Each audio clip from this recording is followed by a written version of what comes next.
ആലപ്പുഴ തോട്ടപ്പള്ളി സ്പിൽവേയുടെ 40 ഷട്ടറുകളിൽ 39 എണ്ണവും ഉയർത്തിയിട്ടുണ്ട്. കുട്ടനാട് ഉൾപ്പെടെയുള്ള ജില്ലയിലെ താഴ്ന്ന പ്രദേശങ്ങളിലെ വെള്ളപ്പൊക്ക ഭീഷണിക്ക് ഇതോടെ പരിഹാരമാകുമെന്ന പ്രതീക്ഷയിലാണ് പ്രദേശവാസികൾ.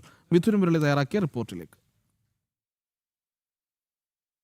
തോട്ടപ്പള്ളി സ്പിൽവേയുടെ 39 ഷട്ടറുകൾ തുറന്നിട്ടുണ്ട്. 40 ഷട്ടറുകളാണ് ആകെയുള്ളത്. ഒരു ഷട്ടർ 2018 പ്രളയത്തിൽ തകർന്നതാണ്. ബാക്കി മുഴുവൻ ഷട്ടറുകളും തുറന്നിരിക്കുന്നു. ഈ സ്പിൽവേ തുറക്കുക എന്നുള്ളതാണ് അപ്പർ കുട്ടനാട് പ്രദേശങ്ങളിലെ ജനങ്ങളുടെ ദുരിതം മാറ്റുന്നതിന്, ഈ പ്രളയം സംബന്ധിച്ചിട്ടുള്ള മഴക്കെടുതിയുടെ ദുരിതം മാറ്റുന്നതിനുള്ള പ്രധാനപ്പെട്ട മാർഗ്ഗം എന്ന് പറയുന്നത് സ്പിൽവേ തുറക്കുക എന്നുള്ളതാണ്. സ്പിൽവേ തുറക്കുമ്പോൾ അപ്പർ കുട്ടനാട് മേഖലയിൽ വെള്ളം ഇറങ്ങുകയും പരമാവധി വെള്ളത്തിൻ്റെ ജലനിരപ്പ് താഴുകയും കടലിലേക്ക് ജലം സ്പിൽവേ വഴി കടന്നു പോവുകയും ചെയ്യും എന്നുള്ളതാണ്. അതുകൊണ്ട് തന്നെ കുട്ടനാട് മേഖലയിലെയും അപ്പർ കുട്ടനാട് മേഖലയിലെയും ആളുകൾ ഈ സ്പിൽവേ തുറക്കുന്നതിനെ വളരെ സന്തോഷത്തോടെയാണ്, വളരെ പ്രതീക്ഷയോടുകൂടിയാണ് നോക്കിക്കാണുന്നത്. അവിടെ വെള്ളം ജലനിരപ്പ് താഴും എന്നുള്ള ഒരു പ്രതീക്ഷയിൽ ഇപ്പോൾ സ്പിൽവേയിലെ 39 ഷട്ടറുകളും തുറന്ന് വെള്ളം കടലോര മേഖലകളിലേക്ക്, കടലിലേക്ക് പോകുന്ന കാഴ്ച. പക്ഷേ ഒഴുക്ക് കുറവാണ് എന്നുള്ളതാണ് നാട്ടുകാർ പറയുന്ന കാര്യം. പൊഴിയും മുറിച്ചിട്ടുണ്ട്. പരമാവധി പൊഴി മുറിച്ചുകൊണ്ട് തന്നെ വെള്ളം കടന്നു പോകുന്നതിനുള്ള ഒരു സംവിധാനം ഒരുക്കാനാണ് അധികൃതർ ശ്രമിച്ചുകൊണ്ടിരിക്കുന്നത്.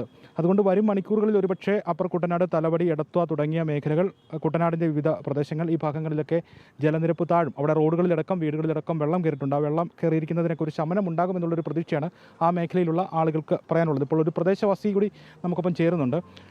ഇപ്പോൾ 39 ഷട്ടറുകളും തുറന്നിട്ടുണ്ട്. ഈ ഒഴുക്ക് കണ്ടാൽ മതിയോ? കടലിലേക്ക് വെള്ളം പോകുന്നത് വേഗത്തിലാണോ? കടലിലേക്ക് വെള്ളം പൊയ്ക്കൊണ്ട് വേഗം കൂടണമെങ്കിൽ നമ്മൾ ഇതിൻ്റെ പടിഞ്ഞാറേ സൈഡ് ആഴം കൂട്ടണം. ഇപ്പോൾ നമ്മുടെ കിഴക്കുവശം ആഴം ഉണ്ടെങ്കിൽ ശരി, പടിഞ്ഞാറ് സൈഡ് നല്ല ഭംഗിയായിട്ട് ആഴം ഉണ്ടെങ്കിൽ വെള്ളം ശരിക്കും കൊണ്ട് ഒന്ന് കൊള്ളത്തുള്ളൂ. ഇതിപ്പോൾ അവിടെ അരയപ്പം വെള്ളമേ ഉള്ളൂ. നമ്മുടെ 60 അടി എന്ന് വെച്ചാൽ കോൺക്രീറ്റ് ചെയ്തിരിക്കുക. ആ 60 അടി കഴിഞ്ഞാൽ പിന്നെ അങ്ങോട്ട് പൊക്കവോ. ഒരു പ്രദേശവാസി എന്ന നിലയിൽ ഇപ്പോൾ വെള്ളത്തിന് ഒഴുക്കുണ്ട്, ഷട്ടർ വഴി പോകുന്നുണ്ട്. പക്ഷേ ഈ ഒഴുക്ക് കണ്ടാൽ മതിയോ? ഈ ഒഴുക്ക് കണ്ടാൽ പോരാ. ഒറ്റ ദിവസം കൊണ്ട് വെള്ളം വലിഞ്ഞു മാറുന്നത്. അപ്പുറം പൊക്കമുണ്ട് വെള്ളം വലിയാത്ത.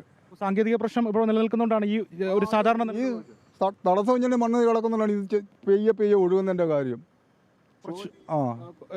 സങ്കീർണ പ്രശ്നം റെഡിയാക്കേണ്ടതായിരുന്നു. എങ്കിൽ തന്നെ വേഗത്തിൽ പോകുമായിരുന്നു. നമ്മൾ ഈ കിഴക്കമ്പളം വരുന്നതിന് നമ്മളതിൻ്റെ തെക്കുവശം പൊഴിയുടെ അകത്ത് കയറി മണ്ണ് മാറ്റിക്കഴിഞ്ഞാൽ നല്ല ഭംഗിയായിട്ട് വെള്ളം അങ്ങോട്ട് കൊണ്ടുപോടും. ഇങ്ങനെയാണെങ്കിൽ, ഈ ഒഴുക്കാണെങ്കിൽ, കടലിലേക്ക് പോകണ ഈ ഒഴുക്കാണെങ്കിൽ, ചേട്ടൻ്റെ ഒരു അനുമാനം വെച്ച് ഏത് സമയത്തായിരിക്കും ഈ കിഴക്കൻ മേഖല അല്ലെങ്കിൽ ഈ അപ്പർ കുട്ടനാട് മേഖലയിലേക്ക് വെള്ളം താഴുക വെച്ചാൽ അത് ഒരാഴ്ച കൂടുതൽ എടുക്കും.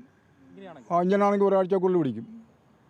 ചില പ്രശ്നങ്ങൾ പരിഹരിക്കപ്പെടേണ്ടതായിരുന്നു. സ്പിൽവേയുമായി ബന്ധപ്പെട്ടുള്ള പ്രശ്നങ്ങൾ അത് പരിഹരിച്ചിരുന്നെങ്കിൽ വേഗത്തിൽ, ഇപ്പോൾ ഒഴുക്ക് വേഗത്തിലായി കടൽ മേഖലകളിലേക്ക്, കടലിലേക്ക് വേഗത്തിൽ വെള്ളം പോകുമായിരുന്നു. അങ്ങനെയാണെങ്കിൽ കുട്ടനാടൻ താഴ്ന്ന പ്രദേശങ്ങളിലൊക്കെ ജലനിരപ്പ്, വെള്ളപ്പൊക്ക ഭീഷണി വളരെ വേഗത്തിൽ മാറുമായിരുന്നു എന്നുള്ള കാര്യമാണ് ഈ പ്രദേശവാസികൾ പറയുന്നത്. എന്തായാലും സ്പിൽവേ തുറന്നിട്ടുണ്ട്. 39 ഷട്ടറുകളും തുറന്നിരിക്കുന്നു. വെള്ളം കടൽ മേഖലകളിലേക്ക് പോകുന്നുണ്ട്.